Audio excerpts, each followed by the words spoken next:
Como funciona um debate, como ter bons argumentos e identificar as falhas dos oponentes para refutá-los, são essas e várias outras dúvidas que irei explicar nesse vídeo, onde vou basicamente fazer um tutorial de como se tornar um debatedor, e não apenas de cross. Isso vale para qualquer debate, seja jurídico, político ou qualquer outro, e acredito que após esse vídeo vocês vão melhorar em muito suas habilidades de argumentação, além de ajudar a organizar as ideias e perceber quando está tendo sua opinião manipulada através de argumentos falhos. Caso goste do vídeo, deixe o like e se inscreva no canal para apoiar meu conteúdo. Antes de tudo, vamos falar sobre o que exatamente é um debate. Um debate é um processo formal ou informal no qual duas ou mais partes apresentam e defendem seus pontos de vista divergentes sobre um tema específico. Isso significa que basicamente qualquer discussão é um debate, desde que tenha duas ou mais visões diferentes.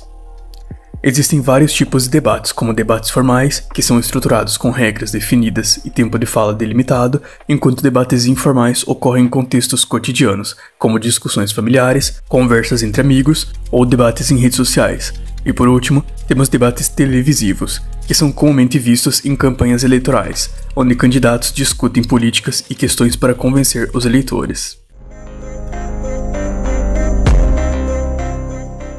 O que vamos abordar aqui é o debate formal, principalmente focado em cross battle, que é a análise de personagens fictícios, mas em geral as regras também servem para qualquer tipo de debate. O debate em cross battle é basicamente a mesma coisa de um debate jurídico, onde é defendido um personagem ou ponto de vista da mesma forma que um advogado defenderia o seu cliente, enquanto pode haver um juiz determinando quem está debatendo corretamente. O essencial para debater bem é aprender a respeito de lógica, e o mais básico é identificar a premissa e a conclusão de um argumento. Para construir um argumento coerente, é necessário formular uma conclusão que esteja de acordo com a premissa, e a premissa deve estar focada em provar a conclusão, sem se prender a assuntos triviais.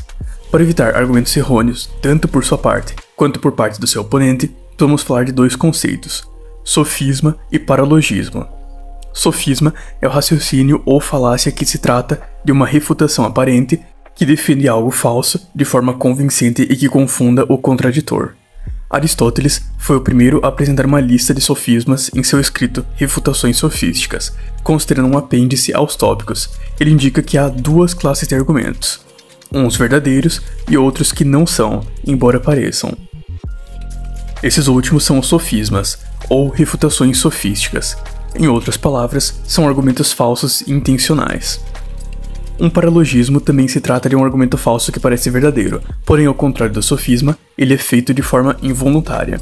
Resumindo, sofismas são argumentos errados feitos de má fé, enquanto paralogismos são feitos pela ignorância. A questão é, como identificar sofismas e paralogismos? Para isso, é essencial aprender a respeito das falácias. Falácias abrangem tanto argumentos evidentemente errados, como também argumentos sofísticos que parecem verdadeiros. Eu diria que é a parte mais importante da lógica, pois através disso você pode argumentar de forma verdadeira sem usar argumentos enganosos, tal como reconhecer os erros dos adversários. Um exemplo seria alguém afirmar: "Não preciso ler seus argumentos, porque você não usa foto de perfil." Isso não é um sofisma ou paralogismo porque é uma falácia evidente. Você consegue perceber facilmente que isso não é um argumento concreto e se trata de um ad hominem, uma falácia que ataca diretamente o argumentador ao invés do argumento. Absolutamente qualquer argumento que tenta mostrar porque o argumentador está errado ao invés dos argumentos está cometendo um ad hominem, seja falando que o argumentador está errado porque é burro, ou então está errado porque é fanboy, ou então está errado porque é conhecido por dar argumentos ruins, ou ainda estaria errado por já ter afirmado o oposto anteriormente. Tudo isso e muito mais são formas de ad hominem e não devem ser levados a sério, pois são argumentos falhos. Apesar disso, um adendo é que a falácia só é cometida caso seja usada para não responder um argumento. Se você elabora um texto refutando o adversário e ainda adiciona uma ofensa, chamando ele de burro, por exemplo, não está cometendo uma falácia, pois você não deixou de atacar o argumento para atacar o argumentador. Resumindo, o que não pode é tentar colocar o erro do argumento na pessoa. Essas são formas comuns que as pessoas comumente usam como forma de argumentação em qualquer lugar, seja nos comentários, falando que estou errado porque sou fanboy, seja no cotidiano, com pessoas simplesmente deixando sua opinião de lado, por achar que não tem conhecimento sobre tal assunto. De qualquer jeito, isso é bem fácil identificar quem está errado, então vamos falar das partes mais complicadas. Falácias do espantalho são comumente usadas de forma sofística, com o objetivo muitas vezes concluído de enganar o oponente ou o público para parecer defender o correto. E isso entra tanto em paralogismo quanto sofisma, pois é uma falácia na qual o oponente distorce, simplifica ou substitui seus argumentos para refutar essa versão alternativa, podendo parecer que está certo por realmente ter refutado corretamente essa versão distorcida, mas sem refutar o argumento original. Um exemplo seria falar: o Jotaro pode ultrapassar o Mugen no Gojo, pois ele para o tempo, e o movimento durante o tempo parado possui velocidade infinita, já que se move em tempo zero, o que significa que ele pode atravessar as séries infinitas e acertar um ataque no Gojo. Enquanto isso, o oponente responde: você está errado, pois o Jotaro não tem força suficiente para causar danos ao Gojo. O Gojo realizou tal feito que é muito acima do arsenal do Jotaro, então venceria facilmente a batalha. Esse é só um exemplo aleatório e perceptível, mas perceba que o argumento do primeiro argumentador foi completamente distorcido. Em momento algum, ele afirma que o Jotaro pode ferir ou derrotar o Gojo, mas o segundo argumentador ignora toda a questão do time stop e traz argumentos do porquê o Gojo seria mais forte, que não tem nada a ver com o tópico do debate, e esses são argumentos que podem até ser verdadeiros. Lembrando que são apenas exemplos e eu não estou falando do Power Scale em si. E o fato de os argumentos dele possivelmente serem verdadeiros pode fazer parecer para o público que ele ganhou o debate, quando na verdade ele apenas substituiu totalmente o argumento do oponente. Nesse caso, foi bem mais perceptível do que geralmente é. Outro exemplo menos perceptível e parecido com o que eu usei no meu vídeo de 1 hora sobre o Power Scale no One Piece. O argumentador A afirma que um personagem é planetário, pois pode causar danos a um personagem que sobreviveu a uma explosão em um planeta. Em contraponto, o argumentador B diz que esse personagem não é planetário porque nunca destruiu um planeta. Falando aqui no vídeo, parece um erro óbvio, mas isso é comumente usado nas redes sociais e parece um argumento verdadeiro.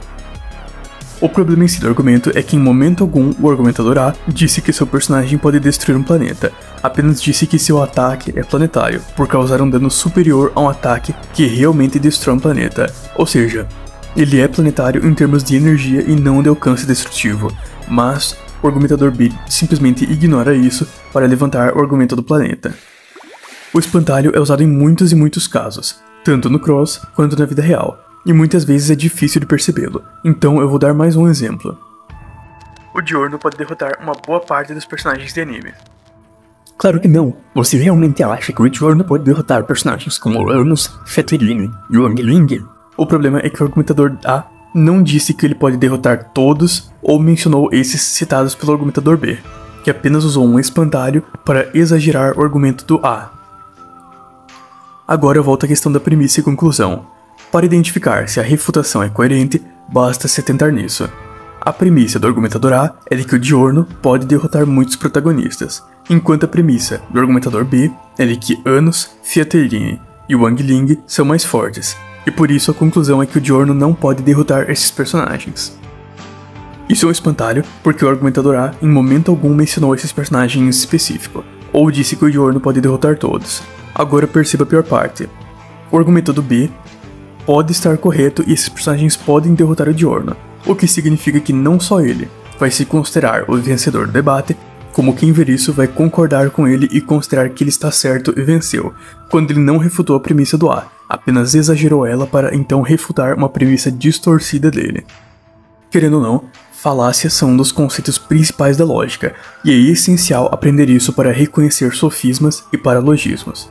Depois eu volto nesse assunto, mas agora vamos falar de retórica.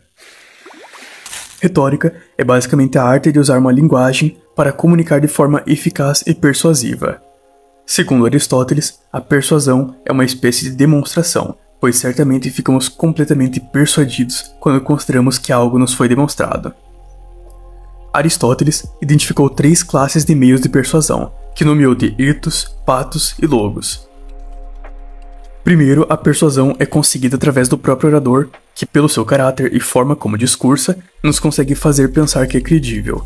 Segundo, a persuasão pode vir de dentro dos próprios ouvintes, quando o discurso desperta suas emoções. E terceiro, a persuasão é feita através do próprio discurso, quando prova uma verdade por meio dos argumentos adequados. Cada discurso combina os 3 apelos, equilibrando ou enfatizando o ethos, o pathos ou o logos. A parte do ethos e pathos são as mais usadas comumente para persuasão, e as que teoricamente são menos relevantes. são conceitos com o propósito de convencer, mas sem necessariamente estar certo ou usar a razão, que se trata de logos. Ethos é basicamente provar que entende do assunto, enquanto pathos é basicamente apelar à emoção. E por último, logos é o uso da razão e do raciocínio, quer intuitivo ou dedutivo, para a construção de argumento. Os apelos ao logos incluem recorrer à objetividade, estatística, matemática, lógica. Por exemplo, quando um anúncio afirma que seu produto é 37% mais eficaz do que a concorrência, está fazendo um apelo lógico. O raciocínio indutivo utiliza exemplos para tirar conclusões, enquanto o raciocínio dedutivo usa geralmente proposições aceitas para extrair conclusões específicas, enquanto, novamente, argumentos logicamente inconsistentes ou enganadores também entram nesse conceito e são as falácias. Por conta disso, é bem comum encontrar pessoas utilizando-se do ethos, pathos e logos para convencer de que está certo, e isso pode ser encontrado em vídeos, por exemplo, como os do iNerd, que fizeram muita gente ganhar uma espécie de senso comum nas análises, tornando popular o Naruto ser superior ao Luffy, Saitama ser invencível, a Medaka ser mais forte do que o Goku, entre outros problemas. Não necessariamente o melhor argumento é o mais convincente, tal como, não necessariamente, o argumento falacioso é visto como errado, pois esses podem ser usados acompanhados de estratégia de persuasão para parecerem mais corretos. Então, novamente eu digo isso, é importante estudar a estrutura dos argumentos, o contexto, entre outras coisas, mas o meio universal de identificar o problema com os argumentos é através das falácias. Já expliquei a questão das premissas e conclusões do argumento, e observando e entendendo a premissa e a conclusão do texto, se torna bem mais fácil identificar se está errado. Quando um argumento inclui uma conclusão que não está implícita na premissa, se trata de um non sequitur, enquanto se a conclusão está incluída na premissa, é um raciocínio circular. Se alguém fala, por exemplo, Saitama é muito forte, então está acima do nível planetário. Se trata de um non sequitur, pois a premissa é de que o Saitama é muito forte, mas não há nada indicando que o mesmo é planetário. Ser planetário é a conclusão. Independente de se a conclusão é verdadeira ou falsa, o argumento é uma falácia, pois a premissa não prova a conclusão. Ao contrário disso, pode ser afirmado: o Saitama é um personagem muito forte a ponto de passar do nível planetário. Então, sim, o Saitama pode destruir planetas. Note que a premissa é de que o Saitama é planetário, e a conclusão é que ele pode destruir planetas. Ou seja, a premissa é literalmente a conclusão. Em momento algum isso é provado. Mais algumas falácias para serem destacadas. Falácia genética é quando se julga um argumento pela fonte, semelhante ao ad hominem. Por exemplo, se o argumento está errado porque você retirou do canal do Karmopé. Falsa dicotomia é mais complexa do que estas, então merece uma boa atenção. Apesar de explicando assim parecer bem idiota, essa falácia é muito usada com o propósito de enganar um adversário. Isso basicamente apresenta duas alternativas quando existem várias. Por exemplo, ou o Luffy destruiu um planeta, ou ele não é planetário. Personagens com Tom Force pertencem a um desenho animado, e os que não pertencem não têm Tom Force. Ou você acredita que um personagem vence, ou você não gosta desse personagem. Ou o planeta de One Piece é pequeno, ou os navios não podem dar voltas ao mundo em curtos períodos. Ou Goku aplica Speed Blitz no Saitama, ou ele perde a batalha. Ou um personagem salva o povo de uma guerra, ou ele é mau. Resumindo, sempre que o argumento tiver alternativas, fique atento, pois geralmente existem muito mais possibilidades, e a ideia de jogar apenas duas alternativas é apenas uma estratégia para deixar sem opções, pois utilizando unicamente essas duas alternativas, ele estaria correto. No último exemplo, ou o personagem salva o povo de uma guerra, ou ele é mau. Seu oponente está defendendo que ele é mau porque o personagem não impediu a guerra. Você não pode dizer que ele salvou o povo, pois ele não fez isso, restando apenas a opção de que ele é mau, quando na verdade ele pode não ter forças para isso, não estar no mesmo lugar em que a guerra aconteceu, não defender esse povo porque o povo é mau. Existem diversas possibilidades do motivo dele não ter salvado, e julgar essas duas alternativas não passa de um argumento falho. A generalização precipitada é uma falácia informal de generalização ao tomar decisões com base em poucas evidências ou sem reconhecer todas as variáveis. Isso novamente é muito usado em todos os lugares. Por exemplo, o Saitama nunca perdeu para os vilões da obra, então ele é invencível e nem mesmo o Superman, armadura cósmica, pode derrotá-lo. Existem muitos exemplos disso, e creio que seja melhor ver na prática do que na teoria, então infelizmente não tem como elaborar mais do que isso em um vídeo. Existem muitas outras como o ônus à prova, mas não tem como falar de todas em um único vídeo, e eu já expliquei boa parte das mais importantes. Então, por último, temos a falácia da falácia, que é quando se tenta afirmar que a conclusão está errada porque foi cometida uma falácia. Por exemplo, o Goku tem a velocidade da luz porque ele é conhecido por ser um personagem que alcança a velocidade da luz. Seu argumento é um raciocínio circular, então o Goku de fato não tem a velocidade da luz. Note que apontar falácias é essencial. Se o argumentador B apenas falasse que o argumento é um raciocínio circular, ele estaria certo, e poderia argumentar o porquê o Goku não teria essa velocidade. No entanto, ele alega que a conclusão é errada com base na premissa ser falha. Esse foi o vídeo, tentei explicar os conceitos básicos de lógica e retórica, enquanto mostro como identificar argumentos falhos e formular argumentos coerentes. Caso tenha alguma dúvida, podem deixar nos comentários, que eu vou tentar responder dentro do possível, e nos vemos em um próximo vídeo.